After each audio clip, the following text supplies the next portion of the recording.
हृदय को ढूंढने लगा। भगवान गणेश जी समझ नहीं पाए कि माता सती का हृदय कहाँ है। तब गणेश जी को साधना करने में समय लग गया। माँ दुर्गा, भवानी, पार्वती जी खुद प्रकट होकर हाथ में शिवलिंग लेकर ग्वाले के साथ जहाँ माँ सती का हृदय धड़क रहा था उस हृदय के मध्य में शिवलिंग को रख दिया।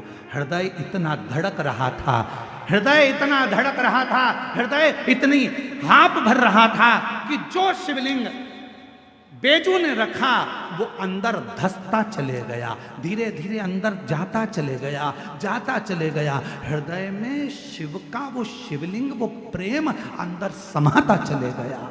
तब बेजू ने कहा, माँ पूरा शिवलिंग अगर हृदय में समा जाएगा तो माँ संसार के लोगों को कैसे मालूम पड़ेगा कि शिव और सती इसी जगह पर विराजमान है, एक ही स्थान पर। इसलिए माँ इसको रोक दो।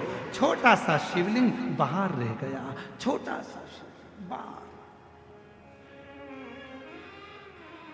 पूरी दुनिया में केवल एक ज्योतिर्लिंग बाबा वैद्यनाथ ऐसे हैं जो मां सती की 51 शक्तिपीठ में से एक शक्तिपीठ जहां मां का हृदय गिरा है, उस हृदय के ऊपर शंकर भगवान का शिवलिंग विराजमान है। पूरी दुनिया में केवल एक ज्योतिर्लिंग, पूरी दुनिया में केवल एक ज्योतिर्लिंग है जहां मां सती के हृदय पर शंकर जी का शिवलिंग विराजमान है। शिवलिंग, इसलिए इसको शक्ति पीठ कहते हैं। शिव शक्ति की पीठ है। रावण आया, बेजू से पूछा, क्यों? मैंने शिवलिंग दिया था, वो तो मैंने रख दिया, बहुत भजन था, उठ ही नहीं रहा था। रावण को गुस्सा आया, मारने के लिए दौड़ा, बेजू भाग गए।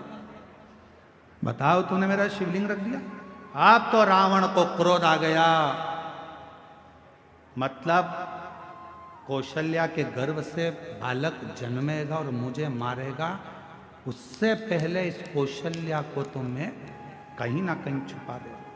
रावण गया, माया रची और कौशल नरेश की नगरी में प्रवेश कर कर सुकौशल राजा की राज्य में कौशल्या मैया तो सो रही थी और रावण ने उस कौशल्या मैया को उठा लिया। रावण ने कौशल्या मैया को उठाया, एक पेटी में बंद कर दिया।